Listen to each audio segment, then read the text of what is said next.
Before we dive in, a quick disclaimer. Although we're therapists, this podcast is not therapy and does not replace working with your own therapist. Everything shared here is for general education and conversation only. Welcome to Two Anxious Girls. I am Dabby. And I'm Christina. And we are two therapists who spend 140. We spend 40 hours a week helping others navigate their lives, and the other 128 hours wondering if we are doing ours completely wrong. Imagine we spent 140. I would die. You know, it just shows like how anxious I am today and anxious about today's episode. Yeah, which is understandable. Yeah. Before we do jump into what we're talking about today, how are you doing this week? I am doing well. I am a bit anxious, as I already shared, but very thankful to be here. This episode feels very vulnerable for me, and it's one that I have been very, very hesitant to do and avoiding it. Yeah, and to be honest, Tommy, let's just recognize we were supposed to record a different episode and we kind of shifted last minute. So yes, very happy that you are here. And today's topic is definitely a heavier one. And we would like to approach it with as much gentleness as possible. Yes, if this topic is emotionally triggering for you, just please know that you are not alone. Today, we will be talking about infertility, as our title suggests. And infertility affects so many people, and it's something that it's often carried very quietly. So just please know that you are not alone. Yeah. Yeah. So jumping into the spiraling, we're going to focus on your story, Dabby, and we'll call it the waiting period. So if you feel comfortable, I'd really appreciate for you to share some of your journey. I know this topic isn't theoretical for you and this is real for you. So whatever you feel comfortable sharing. Yes, I will say that I was inspired by you because you were so honest and you opened up so much about your experience with postpartum and what this journey has been after having your baby. So I just felt that I needed to talk about mine. Even though I have been so hesitant, I think that I've been quite private about it. But yeah, so here I am talking about it, facing my my anxieties and my fears And I'm here for you, Dabby. and my avoidance. Yeah. Do you see what I'm doing right now? Avoiding. Okay. Okay, Dabby. Yeah. Whatever you feel comfortable sharing. If you don't feel comfortable, we can shift. No, it's okay. I just want to share that, yes, my husband and I started trying a couple of years ago. And when we decided to start to try, I shared it with everyone. And looking back, I just realized how naive I was because I generally didn't know how difficult it can be for a pregnancy to happen. Mhm. Or at least I didn't imagine that this would be my story. I didn't imagine that this is how it would happen for me. And a couple of months passed after we were actively trying. Then a year passed and nothing happened. And that's when I started to realize that things were just not going to be the way that I imagined, or at least not the fairy tale that I thought it would be.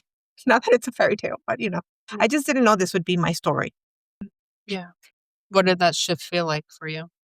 Every single month that it didn't happen, I just lost a little bit of innocence. Like that excitement, it just turned into being anxious. And I just started tracking everything. And I knew that I was trying to control something that I had no control over. And eventually I went for a fertility evaluation. And my husband and I were both told that we were good, that we could keep trying naturally. And that sounds like great news. But it just left me with so many questions. Number one, the diagnosis itself, it's not a good one. Unexplained infertility, like what does that even mean? Yeah. And then if everything is fine, then why is my body not responding? Mhm. And would I be able to conceive naturally as I dreamt of? Mhm. So a couple of years have already passed, and I am still learning how to sit with this reality that my journey to motherhood, it's not going to be how I envisioned. It's not going to be linear at all. And it's definitely not what I dreamt. And that's okay. Yeah.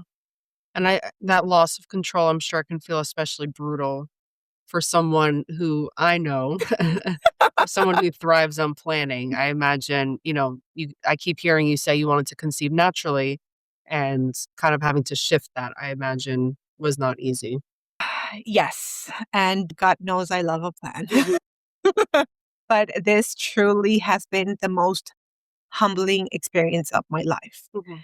And that's what I have learned the most.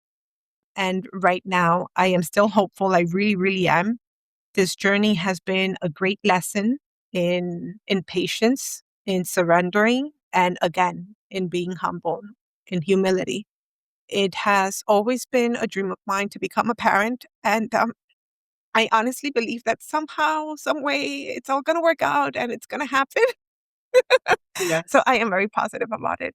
Yeah, and first of all, Dabby, I just wanna thank you for trusting us with this topic. I wanna say something really, really clearly, and I'm sure you know this logically, but, I'm sure emotionally it's hard to kinda grasp that there is nothing wrong with your body. There's nothing wrong with you, and the guilt you're describing is something that so many women carry silently, and I love that you felt safe enough to open up here for so many women to hear it, and I just wanna recognize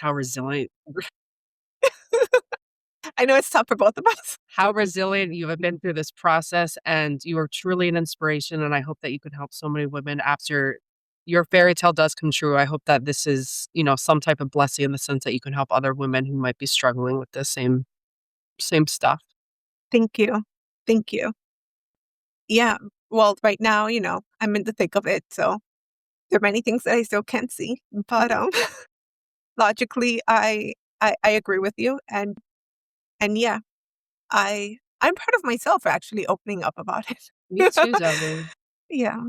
Me too. And just for any other women who are struggling with infertility, we just want to recognize that infertility isn't just biology. It's truly your identity. It's a dream that so many of us have. It's the version of your future you imagine for yourself. And when that timeline might not happen the way we want it to, there's truly some grief there. And not because the dream is gone, it's just because the path to it suddenly feels unclear and unknown. Yeah. And all of that is true. I am living through it. My timelines are out the window. Mhm.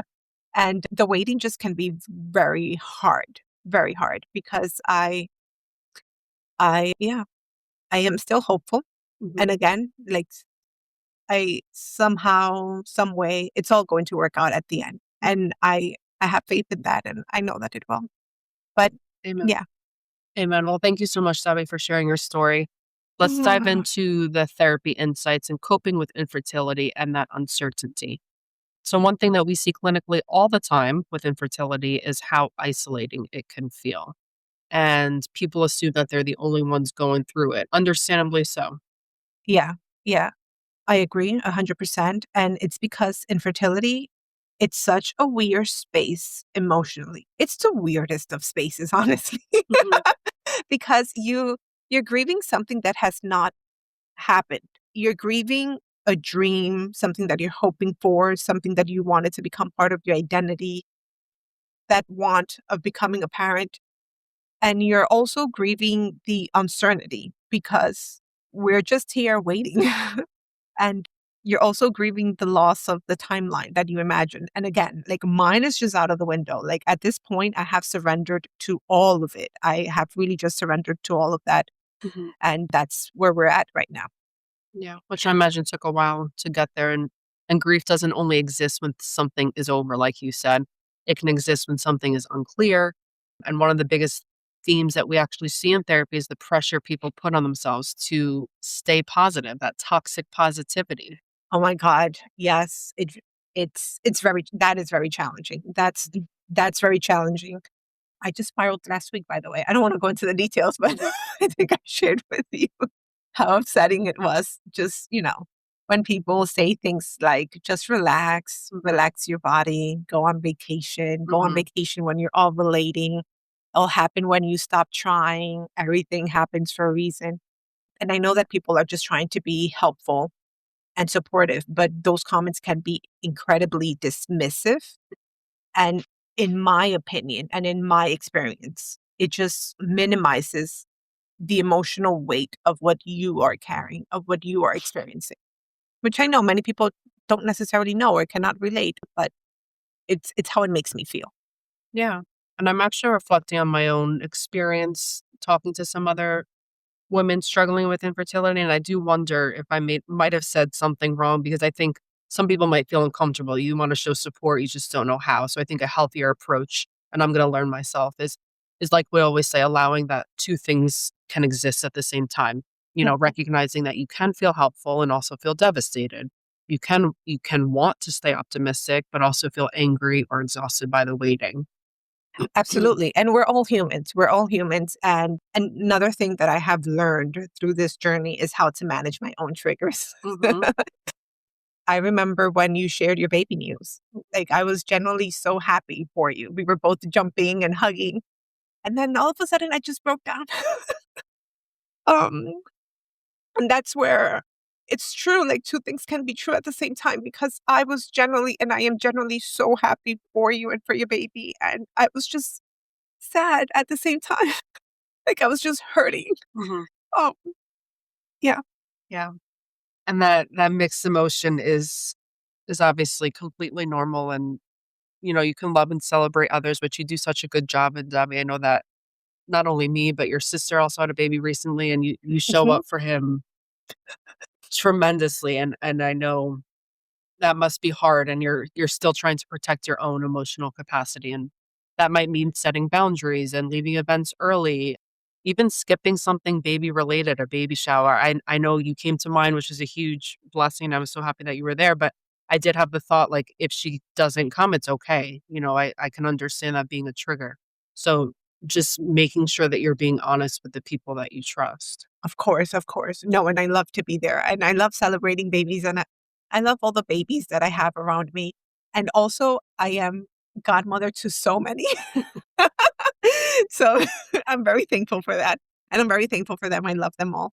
But yes, and I also think that something important to discuss is the pressure people place on their bodies, that we women place on our bodies, because infertility can make you feel like your body has failed you. Mhm, Like, sometimes I wonder, like, why is my body not responding? Like, what's going on? mhm. And then you go to the doctor and everything is fine. And then you go to another doctor and everything is fine. But yeah. Well, it's such a painful and I imagine isolating narrative to have. And Mhm, again, I know logically you know this, but your body is not failing you, mhm, Dabby, as well as anyone else going through this. Your body is navigating something complex and often medically unexplained. mhm.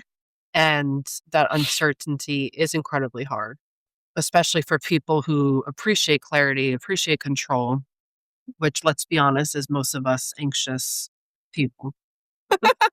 Tell me about it. But yeah. So when we talk about coping skills in situations like these, everything that we talk about in therapy applies here too. Self compassion, it's a big one. And trying your best to limit comparison, even though it's very normal to do so. And finding supportive communities and allowing yourself to grieve this experience as it unfolds. I find myself crying in my car very often, like, it's okay. And then I just get out like nothing happened. But I need those 10 minutes of a good cry Mhm. sometimes. Okay, sometimes I limit it to a minute.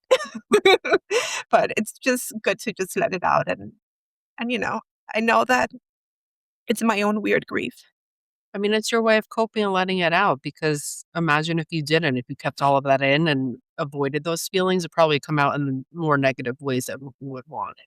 So if you need to cry in your car every now and again, you do that. Yeah, absolutely. And I still want to continue to be me, Yeah. Like, even though this is happening, I'm still a very gracious person. And Mhm. I am thankful for all the goodness in my life. And as I keep saying, like, this is all going to work out. Like, I believe Amen. it.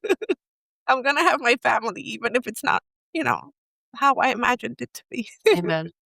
And not to bring faith and religion into this, but I think that is such an important part of our We should. story. And Yeah. it seems like, Debbie, your faith has grown throughout this process, which is again such a blessing and something to recognize. And just at the very least, remembering that your worth is not defined by reproduction, Mhm. and Yes. you are a whole valuable human, regardless of how your journey to parenthood unfolds. Absolutely. Absolutely. And that I am 100%, of that I am 100% sure. And yes, I am very hopeful. I do believe in God. And again, I know that somehow it's all going to work out. Amen. So Yeah. as we hold our tissues, let's transition into a segment so we don't leave everyone crying in their car. Yes. We do believe in emotional balance on this podcast. So if you're able to even think, Dabby, about your guilty pleasure or anxiety win of this week. Yes. First, my anxiety win is actually filming and recording this episode. Talking about this is something that I really struggled with. I kept thinking, what if it's too personal? Like, I don't want to regret this. Because, I'm still in the thick of it. I really am struggling in real time. Mhm, So my anxiety one is this, like doing it anyway. I did it anyway. I'm here. I did it. I got it all out. mhm, Yeah. And so yes, for that I'm very thankful. I'm very thankful that finally sharing it and my guilty pleasure, if we can transition into that, mhm, is just having you here. mhm. Like today we are here at my place. The guys are upstairs bonding and taking care of the baby. And then we're stepping out to eat. And my heart is so full by this and by this whole experience. Like Yeah, I'm very thankful for that. yeah, yeah. And yes, again, Dabby, thank you so much for sharing this. I love you so much. And I hope that people are seen by listening to your story. My anxiety win isn't, anything crazy. Thank I finally started to purge and clean because I think it's safe to say when our environments are a little messy, that means our minds are feeling a little messy. So I found the time to clean out a drawer and get rid of some stuff. So that was a big win for me. That's a huge win. A Yeah. real huge win. Yes. And my guilty pleasure is probably the burger that we're about to eat together. I can't wait. Um, and some ice cream and, see what happens. Yeah. Yeah. I am too. I'm looking forward to that. And again, thank you everyone who stood around for this episode. I know that it was a bit heavy. I'm sorry that I cried so much. Never say sorry for crying. Will not ever again. You're right. You are right.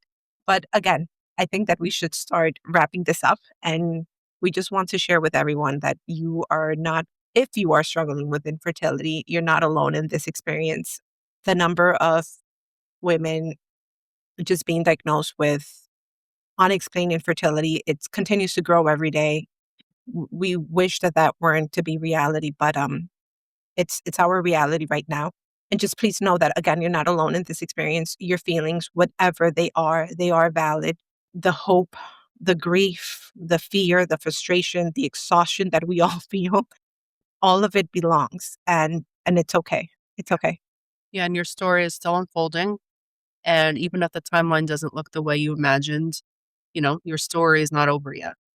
Yes. And again, thank you to everyone who sat with us for this heavier conversation. Mhm. Thank you all. And if this episode resonated with you, please feel free to share it with someone who might need to hear this right now. And as always, we thank you for listening. Please be gentle with yourselves.